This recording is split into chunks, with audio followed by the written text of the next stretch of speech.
This is Rahul Balachandran.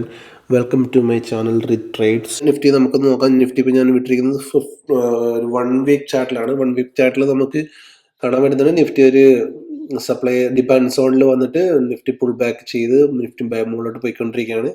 അപ്പോൾ ഞാനിവിടെ ഒരു സോൺ വരച്ചതെന്ന് വെച്ചാൽ 23,800 ഈ സോൺ വരച്ചിരിക്കുന്നത്. കാരണം അവിടെ നിഫ്റ്റിക്ക് ഒരു സപ്ലൈ സോൺ ഉണ്ട്, അല്ലെങ്കിൽ ഒരു സ്ട്രോങ് റെസിസ്റ്റൻസ് ഉണ്ട് അവിടെ നിഫ്റ്റിക്ക്. അതുകൊണ്ടാണ് ഞാൻ അവിടെ ഒരു സോൺ വരച്ച് വെച്ചിരിക്കുന്നത്. ഞാൻ നിങ്ങളെ കാണിക്കാൻ വേണ്ടിയിട്ട്, നിങ്ങൾക്ക് ഒരു പിക്ചർ കിട്ടാൻ വേണ്ടിയിട്ടാണ് ഞാൻ ഈ ഒരു 1 വീക്കിൽ ആദ്യം ഇട്ടത്. നമുക്ക് 1 ഡേയിലോട്ട് പോകാം. നമുക്ക് 1 വീക്കിൻ്റെ ആവശ്യമില്ല. 1 ഡേയിലോട്ട് പോകാം. വണ്ടിയിൽ നമുക്ക് ശരിക്കും കാണാൻ പറ്റും നല്ല ഭംഗിയായിട്ട്. 23,800 കണ്ടോ? 23,800 ഇവിടെ ഒരു നിഫ്റ്റിക്ക് ഒരു സ്ട്രോങ് റെസിസ്റ്റൻസ് ഉണ്ട്. അപ്പം നമുക്ക് എപ്പോഴും അത് നമ്മുടെ മനസ്സിൽ വേണം. നാളെ ട്രേഡിന് ഇരിക്കുമ്പം 23,800 നിഫ്റ്റി ചിലപ്പം ജസ്റ്റ് ഒരു പുൾ ബാക്ക് എടുക്കാം, അല്ലെങ്കിൽ ഒരു ഹയർ ലോ ഉണ്ടാക്കാൻ ചാൻസ് ഉണ്ട്. ഇവിടുന്ന് ജസ്റ്റ് ഒന്ന് വരച്ച് കാണിച്ചു തരാം. ഇവിടുന്ന് നിഫ്റ്റി ചിലപ്പോൾ ഇവിടെ തട്ടി ചിലപ്പോൾ താഴോട്ടൊന്ന് വരാൻ ചാൻസ് ഉണ്ട്, ഒരു ഹയർ ലോ ഉണ്ടാക്കാൻ ചാൻസ് ഉണ്ട്. അപ്പം അത് നാളെ ട്രേഡ് എടുക്കുന്നതിന് മുന്നേ എല്ലാവരുടെയും മനസ്സിൽ വേണം. നിഫ്റ്റി ചിലപ്പോൾ ഒരു പുൾ ബാക്ക് എടുത്തിട്ടേ മുകളിലോട്ട് പോകാൻ ചാൻസ് ഉള്ളൂ. അല്ലെങ്കിൽ നിഫ്റ്റി നാളെ ഇന്നും 2 ദിവസമായിട്ട് നിഫ്റ്റി ചെയ്യുന്ന പോലെ ഒരു ഗ്യാപ്പ് അപ്പിൽ ഓപ്പണായി പിന്നെയും അവിടെ തിരിച്ച് നമ്മുടെ 23,800 എന്ന് പറഞ്ഞ ആ ഒരു റെസിസ്റ്റൻസ് മാറിയത് സപ്പോർട്ടായി മാറിത്തീരും. പിന്നെ അവിടുന്ന് മുകളിലോട്ട് അങ്ങനെ എൻട്രി നാളെ പ്ലാൻ ചെയ്യാം. അപ്പം നമുക്ക് 1 ഹവറിലോട്ട് ഇടാം. നിഫ്റ്റിയുടെ ഒരു നല്ല വ്യൂ 1 ഹവറിൽ നമുക്ക് കിട്ടും. 1 ഹവറിൽ നിഫ്റ്റി നിൽക്കുന്നത് നമ്മുടെ സോണിൻ്റെ നമ്മുടെ റെസിസ്റ്റൻസിൻ്റെ തൊട്ട് താഴെയാണ്. അപ്പം നാളെ നിഫ്റ്റി മാർക്കറ്റ് എങ്ങനെയാണ് ഓപ്പൺ ആകുക നമുക്ക് അറിയാൻ കഴിയില്ല. അപ്പം നാളെ നിഫ്റ്റി ഒരു ഗ്യാപ്പ് അപ്പിലാണ് നിഫ്റ്റി ഓപ്പൺ ആവുന്നതെങ്കിൽ നിങ്ങൾ തീർച്ചയായിട്ടും ഇതിന് മുകളിൽ ഓപ്പൺ ആയതിനു ശേഷം 23,800 മുകളിൽ ഓപ്പൺ ആയതിനു ശേഷം നിഫ്റ്റി ഒന്ന് താഴോട്ട് വരാൻ വെയിറ്റ് ചെയ്യണം. താഴോട്ട് വന്നു കഴിഞ്ഞ് നമ്മുടെ റെസിസ്റ്റൻസ് അത് സപ്പോർട്ടായി മാറിയിട്ട് അവിടുന്ന് നിഫ്റ്റി തിരിച്ച് മുകളിലോട്ട് ഒരു പുൾ ബാക്ക് ചെയ്യുമ്പോൾ എൻട്രി എടുക്കുന്നതായിരിക്കും ഒന്നും കൂടെ നല്ലത്. അതല്ലെങ്കിൽ ഇതാണ് പ്ലാൻ എ ആണ്. നമ്മുടെ പ്ലാൻ ബി എങ്ങനെയാണെന്ന് വെച്ചാൽ 5 മിനിറ്റ്സിൽ ഒരു വ്യൂ കാണിച്ചു തരാം. ഈ ഏരിയയിൽ നിഫ്റ്റിക്ക് ഒരു സപ്പോർട്ട് ഉണ്ട്. അപ്പം നിഫ്റ്റി നാളെ ഒരു ഫ്ലാറ്റ് ഓപ്പണാ ചെയ്യുന്നെങ്കിൽ ആദ്യം ഒന്ന് വെയിറ്റ് ചെയ്യണം. നിഫ്റ്റി ഒന്ന് താഴോട്ട് വരാൻ ചാൻസ് ഉണ്ട് നിഫ്റ്റി നാളെ. അപ്പം ഇവിടുന്ന് ഫ്ലാറ്റ് ഓപ്പണായി ചെയ്തിട്ട് നിഫ്റ്റി ചിലപ്പോൾ താഴോട്ട് വന്നിട്ട് നമ്മുടെ ഈ ഒരു സപ്പോർട്ടിൽ നിഫ്റ്റി സപ്പോർട്ട് ചെയ്തിട്ട് തിരിച്ച് മുകളിലോട്ട് പോകാൻ ചാൻസ് ഉണ്ട്. അപ്പോൾ ഈ ഒരു 2 വ്യൂ നമുക്ക് വേണം നാളെ. അപ്പം 23,800 മുകളിലോട്ടുള്ള ടാർഗറ്റ്സ് ആണ് ഞാനിപ്പം ജസ്റ്റ് എക്സ്പ്ലെയിൻ ചെയ്യാൻ പോകുന്നത്.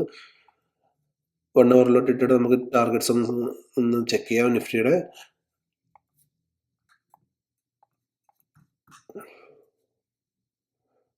ഓക്കെ, നിഫ്റ്റിയുടെ നാളത്തെ 23,800 ബ്രേക്ക് ചെയ്ത് നിഫ്റ്റി നാളെ മുകളിലോട്ട് പോവുകയാണെങ്കിൽ ഫസ്റ്റ് ടാർഗറ്റായിട്ട് നമുക്ക് 24,143 ഇത് നമുക്ക് ഫസ്റ്റ് ടാർഗറ്റായിട്ട് എടുക്കാം നിഫ്റ്റിനെ. അതിൻ്റെ താഴെ ചെറിയൊരു ടാർഗറ്റും കൂടെ നമുക്ക് മൈനർ ടാർഗറ്റായിട്ട് നിഫ്റ്റിനെ 23,990 അത് നിങ്ങളുടെ ഒരു വ്യൂ അനുസരിച്ച് ഈ 2 ടാർഗറ്റ് നാളെ നിഫ്റ്റിക്ക് മുകളിലോട്ട് നമുക്ക് കാണാൻ കഴിയുന്നതാണ്. അത് നിഫ്റ്റി മുകളിലോട്ട് പോവുകയാണെങ്കിൽ നിഫ്റ്റി മുകളിലോട്ട് തന്നെ പോകുന്നതാണ് എൻ്റെ ഒരു വ്യാസ് എല്ലാവരുടെയും. കാരണം നിഫ്റ്റി ഓൾറെഡി മാർക്കറ്റ് അപ്പ് ട്രെൻഡാണ്. ബോട്ടം ടച്ച് ചെയ്തിട്ട് മാർക്കറ്റ് പോയിക്കൊണ്ടിരിക്കുകയാണ്. പക്ഷെ മാർക്കറ്റ് നമ്മുടെ എല്ലാവരുടെ മനസ്സിൽ എപ്പോഴും വേണം 2 ഗ്യാപ്പ് ഉടനെ മാർക്കറ്റ് വിട്ടിട്ടാണ് പോയിട്ടുള്ളത്. അപ്പം മാർക്കറ്റ് ഓൾവേസും മുകളിലോട്ട് പോയിക്കൊണ്ടിരിക്കുന്നത് കൊണ്ട് മാർക്കറ്റ് കണ്ടിന്യൂസ് ആയിട്ട് പോയി ആ കറക്ഷൻ പിന്നീടായിരിക്കും സംഭവിക്കാൻ ചാൻസ് ഉള്ളത്. മേ ബി താഴോട്ട് വരികയാണെങ്കിൽ ഇതെല്ലാം കവർ ചെയ്യാൻ ചാൻസ് ഉണ്ട്. അപ്പം നാളെ ഒരു ക്വസ്റ്റനായിട്ട് വേണം മാർക്കറ്റിൽ ഇരിക്കാൻ വേണ്ടിയിട്ട്. കാരണം നിഫ്റ്റി 23,800 എന്ന് പറയുന്ന ഒരു മേജർ റെസിസ്റ്റൻസിന്റെ അടുത്താണ് നിഫ്റ്റി നിൽക്കുന്നത്. അപ്പം നാളെ മാർക്കറ്റ് ഓപ്പൺ ചെയ്ത് കഴിഞ്ഞിട്ട് നിഫ്റ്റി എന്താണ് ഇവിടുന്ന് ചെയ്യുന്നത് അറിഞ്ഞിട്ട് മാത്രം നാളെ ട്രേഡ് ചെയ്യാം. നമുക്ക് ബാങ്ക് നിഫ്റ്റി ഒന്ന് നോക്കാം. ബാങ്ക് നിഫ്റ്റി എന്താ പറയുന്നത്? ബാങ്ക് നിഫ്റ്റി നമുക്ക് 1 ഡേയിൽ ഇടാം. 1 ഡേയിൽ ഇടുമ്പോൾ നമുക്കൊരു ഫുള്ളായിട്ടൊരു വ്യൂ കിട്ടും. ബാങ്ക് നിഫ്റ്റി ഇന്നലെ ഞാൻ പറഞ്ഞിട്ടുണ്ടായിരുന്നു, ഇന്നലെ എൻ്റെ വീഡിയോ കണ്ടവർക്ക് അറിയാം, ഞാൻ പറഞ്ഞിട്ടുണ്ടായിരുന്നു ഇവിടുന്ന്, അതായത് ബാങ്ക് നിഫ്റ്റി ഒരു മേജർ റെസിസ്റ്റൻസ് ആയിരുന്ന ഒരു സോണിലായിരുന്നു ബാങ്ക് നിഫ്റ്റി ഇന്നലെ നിന്നിട്ടുണ്ടായിരുന്നു. പക്ഷെ ബാങ്ക് നിഫ്റ്റി ഇന്നലെ ഓപ്പൺ ആയപ്പോൾ അതിൻ്റെ മുകളിൽ ഓപ്പൺ ആകുകയാണെങ്കിൽ ഞാൻ പറഞ്ഞിട്ടുണ്ടായിരുന്നു മുകളിലോട്ടുള്ള ട്രേഡ്സ് ഒക്കെ ഞാൻ പറഞ്ഞിട്ടുണ്ടായിരുന്നു. അപ്പം ബാങ്ക് നിഫ്റ്റിനെ നമുക്ക് അനലൈസ് ചെയ്യാം. ബാങ്ക് നിഫ്റ്റിയുടെ ഹൈയും ലോയും ജസ്റ്റ് ഒന്ന് മാർക്ക് ചെയ്ത് വെക്കാം നമുക്ക്.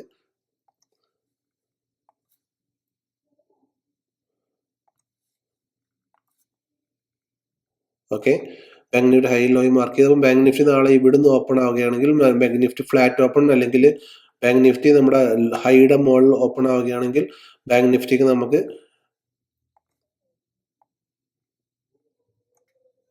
52,162 ഞാൻ സേഫ് ആയിട്ടുള്ള ചെറിയ ചെറിയ ടാർഗറ്റ്സ് ആണ് എൻ്റെ എല്ലാ വീഡിയോസിലും പറയാറുള്ളത്. 52,162, 52,1579 ഈ 2 ടാർഗറ്റ് നമുക്ക് നാളെ നമുക്ക് കാണാൻ കഴിയുന്നതാണ്. അപ്പം ബാങ്ക് നിഫ്റ്റിന് നാളെ ബാങ്ക് നിഫ്റ്റിയുടെ ഓപ്പൺ എങ്ങനെയാണെന്ന് 5 മിനിറ്റ്സിൽ ഇട്ടിട്ട് നമ്മൾ അനലൈസ് ചെയ്യും. ആഫ്റ്റർ 15 മിനിറ്റ്സ് കഴിഞ്ഞിട്ട് ഒരു ട്രേഡ് ചെയ്യുന്നതായിരിക്കും എപ്പോഴും നല്ലത്. ആഫ്റ്റർ ഒരു ഏകദേശം 9:30 കഴിഞ്ഞിട്ട് നമുക്കൊരു വ്യൂ എന്താണെന്ന് അറിഞ്ഞിട്ട് ട്രേഡ് ചെയ്യുന്നതായിരിക്കും നല്ലത്. കാരണം ബാങ്ക് നിഫ്റ്റി ഇന്നലെ ആ ഒരു ഫസ്റ്റത്തെ റാലി കഴിഞ്ഞിട്ട് ബാങ്ക് നിഫ്റ്റി കൺസോൾട്ടേഷൻ സ്റ്റേജിലാണ് പോയിക്കൊണ്ടിരുന്നത്. ഈ ഒരു ഏരിയനെ ബാങ്ക് നിഫ്റ്റി 3 വട്ടം വന്ന് ടെസ്റ്റ് ചെയ്തു. ബ്രേക്ക് ചെയ്യാൻ വേണ്ടി, പക്ഷേ ബ്രേക്ക് ചെയ്യൽ നടന്നില്ല ഇന്നലെ. അപ്പം തീർച്ചയായിട്ടും ബാങ്ക് നിഫ്റ്റി ഇവിടുന്ന് നാളെ ബ്രേക്ക് ചെയ്ത് മുകളിൽ പോയിട്ട് റീടെസ്റ്റ് ചെയ്തിട്ട് മുകളിലോട്ട് പോവുകയാണെങ്കിൽ നമുക്ക് നല്ലൊരു ടാർഗറ്റ് മുകളിലോട്ട് കാണാൻ സാധിക്കും. അതെല്ലാം ബാങ്ക് നിഫ്റ്റി താഴോട്ടാണ് ഇവിടെ തന്നെ ഓപ്പൺ ചെയ്ത് താഴോട്ടാണ് ബാങ്ക് നിഫ്റ്റി വരികയാണെങ്കിൽ താഴോട്ട് പെട്ടെന്ന് തന്നെ ട്രേഡ് താഴോട്ട് പ്ലാൻ ചെയ്യാൻ വരുന്നതിന് മുമ്പ് ഈ ഒരു ഏരിയയിൽ 51,552 ഈ ഒരു ഏരിയയിൽ വന്നിട്ട് ബാങ്ക് നിഫ്റ്റി തിരിച്ച് മുകളിലോട്ട് പോകുന്നൊന്ന് വെയിറ്റ് ചെയ്യുന്നത് നന്നായിരിക്കും.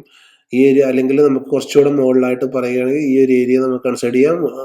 634 ഈ ഒരു ഏരിയയിൽ വന്നിട്ട് ബാങ്ക് നിഫ്റ്റി മുകളിലോട്ട് റീടെസ്റ്റ് ചെയ്യുമെന്ന് നോക്കണം. എന്നിട്ട് മാത്രമേ താഴോട്ട് ട്രേഡ് എടുക്കാൻ പാടുള്ളൂ. കാരണം ട്രെൻഡ് അപ്പാണ്, ട്രെൻഡ് അഗെയിൻസ്റ്റ് ഒരിക്കലും ട്രേഡ് ചെയ്യാൻ പാടില്ല. എൻ്റെ വീഡിയോ ഇഷ്ടപ്പെടുകയാണെങ്കിൽ ലൈക്ക് ചെയ്യണം, ഷെയർ ചെയ്യണം, സബ് ചെയ്യണം. Thank you.